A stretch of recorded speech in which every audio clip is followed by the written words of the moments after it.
Sebelum ada waktu, sebelum ada cahaya, semesta hanya mengenal diam. Dalam kesunyian yang tak terukur itu, satu suara lahir, bukan dari mulut, bukan dari napas, tapi dari inti keberadaan itu sendiri. Suara itu menggema tanpa arah, lalu membeku menjadi batu. Batu pertama. Batu yang menyimpan gema awal segala sesuatu.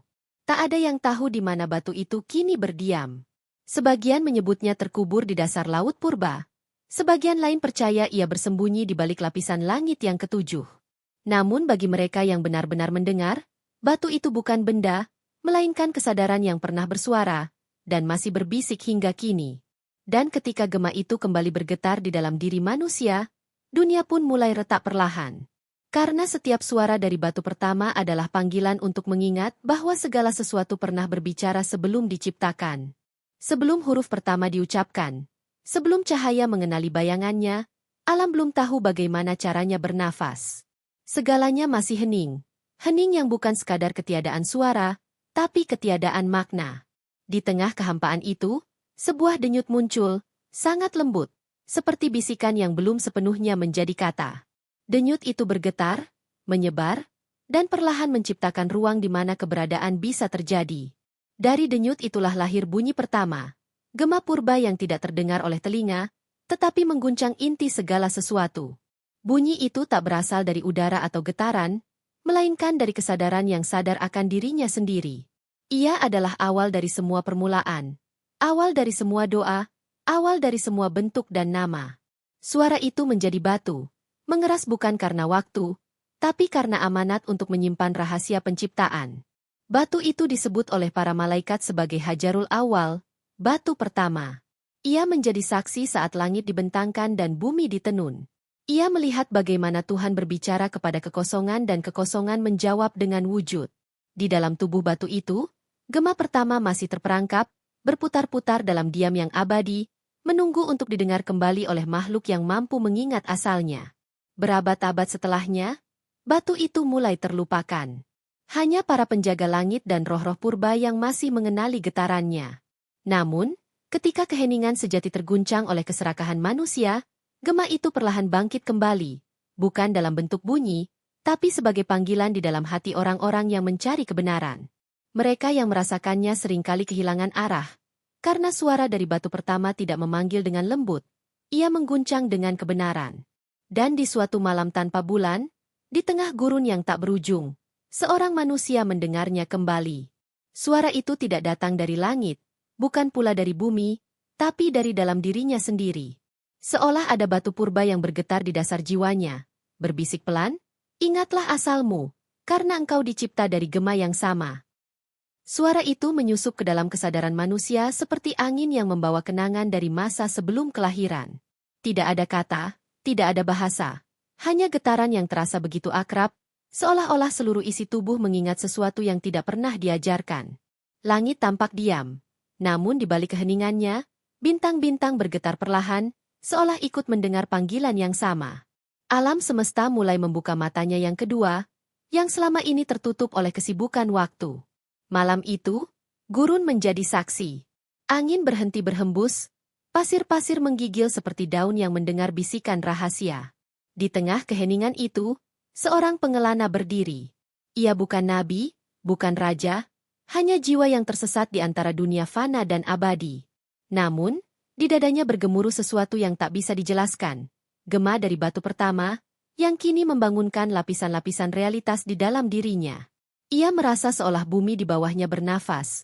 Dan setiap hembusan itu adalah nama Tuhan yang belum pernah diucapkan manusia. Di langit, kilatan cahaya muncul bukan karena petir, melainkan karena benturan antara dua dunia. Dunia yang tampak dan dunia yang mendengarkan. Suara itu menembus batas dimensi, menyalakan kembali inti langit yang lama padam.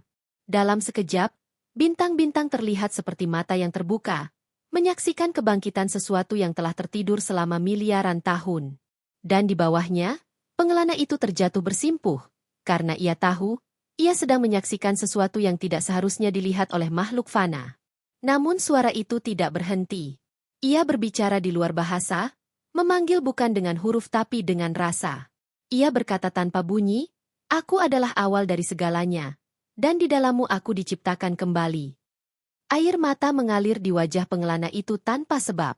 Ia tidak memahami maknanya, tapi jiwanya menjawab dengan diam, dan dalam diam itu ia tahu. Sebagian dari dirinya bukan berasal dari bumi, melainkan dari gema purba yang kini hidup kembali. Dan malam itu, untuk pertama kalinya sejak penciptaan, semesta bergetar bukan karena amarah Tuhan, tapi karena kenangan akan suaranya sendiri. Batu pertama kembali bersenandung di antara bintang-bintang, menandakan babak baru pencarian yang akan menuntun manusia menuju asal-muasal cahaya dan kegelapan.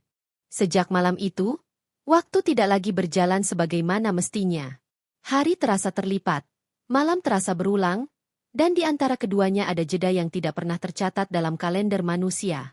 Pengelana itu hidup di antara 2 detik yang tak bersentuhan, di mana matahari terbit namun tidak memancarkan panas, dan bulan terbit tanpa bayangan.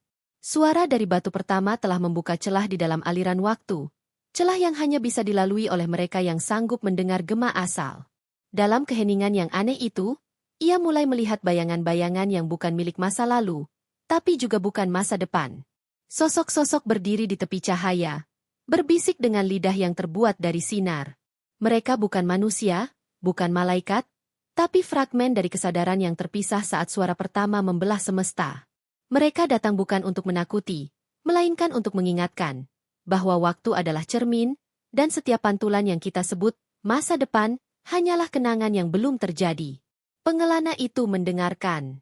Ia mulai menyadari bahwa gema dari batu itu tidak datang dari luar, tapi dari dalam dirinya sendiri. Setiap detak jantung adalah gema kecil dari bunyi purba yang sama. Ia bukan sekadar pendengar. Ia adalah bagian dari instrumen kosmik yang dulu pernah berbunyi bersama cahaya pertama. Dan dalam kesadarannya yang mulai terbuka, ia merasakan sesuatu yang lebih besar dari dirinya. Suatu arus halus yang mengalir dari jantung bintang ke denyut nadi manusia. Namun, pengetahuan semacam itu memiliki harga. Semakin ia memahami, semakin rapuh batas realitas yang mengurungnya. Ia mulai mendengar bisikan bahkan di dalam batu, di dalam air, di dalam bayangan. Semua benda seolah ingin berbicara, seolah seluruh ciptaan sedang mengulang suara yang sama, aku ada karena aku didengar. Dunia menjadi seperti gema yang memantul tanpa akhir, dan manusia, dalam kebisuannya, ternyata adalah gema yang paling nyaring. Dan di saat itulah pengelana mengerti, waktu tidak pernah lurus. Ia berputar di sekitar satu pusat, batu pertama. Setiap sejarah, setiap kehidupan, setiap doa hanyalah getaran yang berusaha kembali ke sumbernya. Ia menangis dalam diam, menyadari bahwa ia bukan sekadar saksi dari misteri ini, tapi bagian dari suaranya sendiri yang mencoba pulang. Dalam keanehan waktu yang melengkung itu, pengelana mulai menyadari bahwa ia tidak sendirian. Di balik setiap gema yang mengguncang jiwanya, ada sesuatu yang mendengarkan balik. Suatu malam, di tengah sunyi yang terasa seperti ruang tak berbatas, ia melihat cahaya berbentuk manusia, tak berwajah, tak berwarna, namun menatapnya dengan tatapan yang mampu menembus kesadarannya. Cahaya itu tidak berbicara dengan kata, melainkan dengan dentuman lembut yang langsung bergaung di dalam hati. Aku adalah penjaga batu pertama. Demikian suara itu bergema di dalam dirinya.